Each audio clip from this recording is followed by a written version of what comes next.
자, 이 연산군은 왜 미치광이가 되었을까? 그 시작을 알려면요. 먼저 아셔야 되는 인물이 있습니다. 누구일 것 같아요? 뭔가 힌트 드릴게요. 네네. 연산군의 아버지입니다. 윤상군의 아버지. 연산군의 아버지. 이거 하면 고대항이 그거 해야죠. 태정태세 문단세. 태정태세 문단세 예성연조. 예성연중 연 지났어. 예성연 성종 아닌가요? 성종. 믿겨지십니까?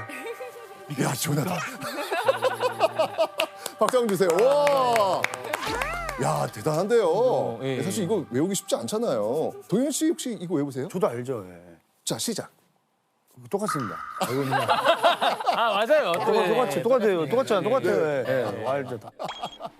자, 우선 역대 계보를 한번 좀 살펴보도록 하죠. 자, 지금 아까 이렇게 외우셨죠? 태정, 태세, 문단세, 예성연. 네, 그러니까 연산군의 아버지 조선 9대 왕은 성종이었습니다. 여러분 이제 이걸 얘기하기 전에는 그 아버지 성종을 좀 먼저 아셔야 될 것 같아요. 그래야 이제 이 퍼즐이 풀리게 됩니다. 아 네. 금별쌤의 별점 체크 포인트. 성종하면 시험에 꼭 나오는 게 있습니다. 바로 이겁니다. 아 그렇죠. 뭔가요? 경국대전. 맞습니다. 경국대전.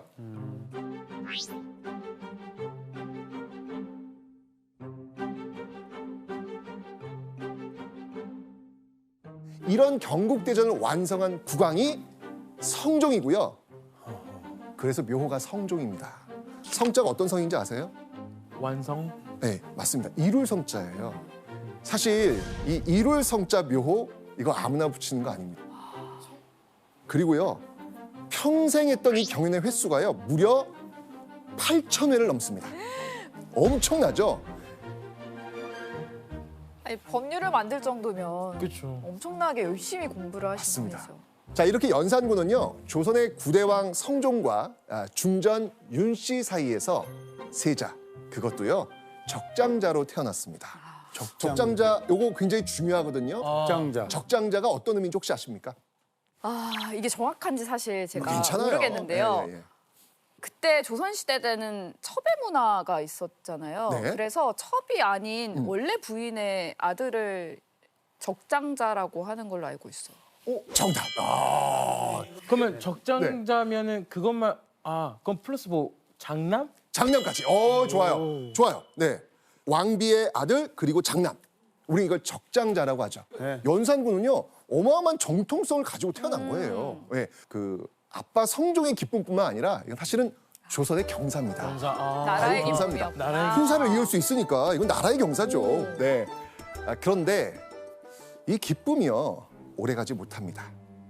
왜요? 왜? 과연 이들에게 무슨 일이 벌어졌을까요? 뭐지? 1479년 6월 1일 그날은요. 공교롭게도 중전 윤 씨의 생일이었습니다. 되게 좋은 날이잖아요. 네. 좋은 그죠? 날이죠. 네네네. 근데 성종은요.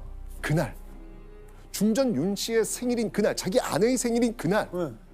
성종은 다른 후궁의 처소로 갑니다. 하필 그 생일날. 나래요? 그러니까. 아유. 자, 그런데 과연 그날 무슨 일이 생겼는지 한번 보시죠. 오늘 밤에 무슨 일이 있어도 내가 전화를 매실 것이야.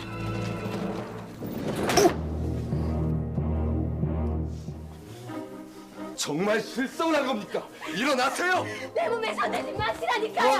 부부싸움.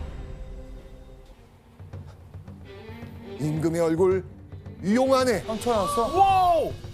어떻게 뭔가 그은 거예요. 그런 거야? 불길하다, 불길하다. 그은 거예요.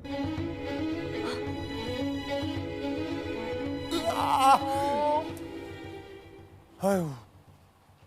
그러니까 남편이 생일날 그 후궁의 처소를 찾게 되니까 중전 윤 씨가 글쎄 임금이 있는 방으로 쫓아간 거예요. 그리고 거기서 어마어마한 부부싸움이 벌어진 거죠. 네. 얼마나 심했으면 왕의 얼굴 용안에 이 손톱 자국을 낸 겁니다. 아유. 그리고 바로 다음 날 성종은요 윤 씨를 폐서인으로 만들어서 궁에서 쫓아냅니다.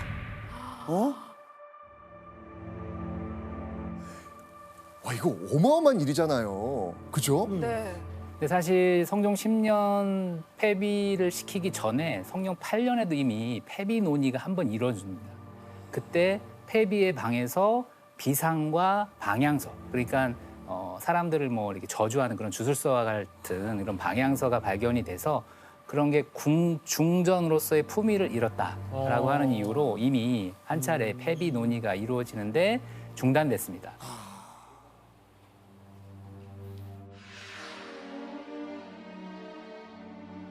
윤 씨가 몰래 독약을 품고 사람을 해치고자 하여 이것이 나에게 먹이고자 한 것인지도 알 수 없지 않는가. 항상 나를 볼 때 일찍이 낯빛이 온화하게 하지 않았으며 혹은 나의 발자취를 찾아서 없애버리겠다고 말하였다.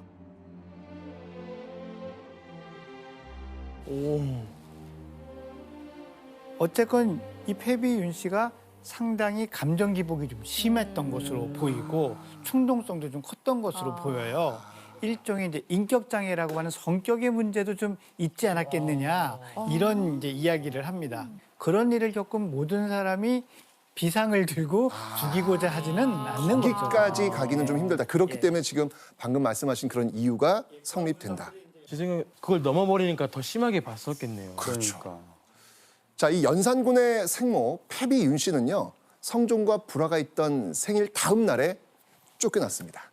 그런데요 성종은 그것도 모자라가지고 3년 후에 결국은 폐비 윤 씨에게 사약을 내려 죽입니다.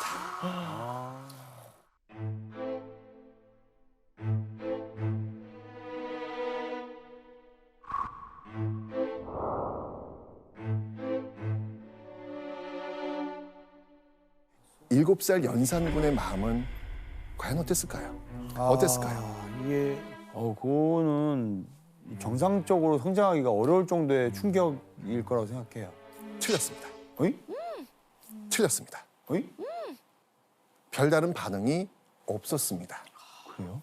이유는 어머니의 죽음을 몰랐어요. 네. 이 성종은요 아들 연산군에게 이 폐비 윤 씨의 죽음과 관련된 일을 secret 비밀로 했습니다. 그렇게 하겠죠. 뭐. 모르게. 자, 그래서 이 친어머니의 죽음 이후 폐비 윤 씨에 이어 새 중전이 된 세 번째 왕비 정현 왕후가 자신의 친엄마인 줄 알고 자라게 된 거예요. 아, 그래요? 네. 자, 폐비 윤 씨가 죽고요. 그 다음에 연산군은 세자로 책봉됩니다. 어머니의 죽음에 관련된 자세한 사정을 모른 채 자란 연산군. 자, 과연 그 어린 시절은 어땠을까? 너무 궁금하다. 이 기록을 이렇게 보면 아무래도 이렇게 말을 잘 듣는 그런 편은 아니었던 것 같아요. 네. 연산군의 탄생으로 정말 기뻐했던 성종이 세자 연산군 때문에 걱정이 끊이질 않았다고 합니다. 하루는요, 이런 일이 있었어요. 성종이 아끼는 사슴이 있었는데 그 아들 세자하고 연산군하고 같이 이렇게 거닐다가 그 아끼는 사슴이 다가온 거예요. 봤겠죠? 근데 그 사슴이 그 어린 세자 연산군을 이렇게 핥은 겁니다. 동물들 그럴 수 있잖아요. 이때 연산군의 반응이 어땠을까요? 혹시 아이들 데리고 저 동물원 가보신 적 있나요? 갔습니다. 어. 네. 저희 아이 같은 경우는 동물 좋아해서 그러니까. 큰 뭐 강아지가 있어도 이렇게 핥으면 웃으면서 이렇게 약간 막 놀래면서 웃으면서 막 안아주고 좋아해요. 너무 좋아하죠. 네. 아이들 진짜 좋아하거든요. 좋아요. 예. 그런데요. 딱 손을 핥자 그 사슴을 발로 뻥 차버립니다. 이상하죠? 발로 뻥? 네. 그러니까 성종이 깜짝 놀란 거예요. 그러면서 아들 연산군을 다그치죠. 넌 어찌 이렇게 잔인하냐? 에이, 이런 모습들. 이 정도 되면 아빠가 아들 걱정할 만하죠. 근데 그 당시에는 그런 상황들, 어머니의 상황들을 모를 때라고 하시지 않았나요? 그렇죠? 근데도 그렇게 사슴이 왔는데 그러니까요. 발로 찬다고요? 네, 굉장히 독특한 일화인데 이 일화가 이거 하나로 끝나지 않습니다. 하나가 아니에요? 네. 자, 하루는요. 할머니 소의 왕후에게 이게 술 올리는 자리에 연산군이 빠진 거예요.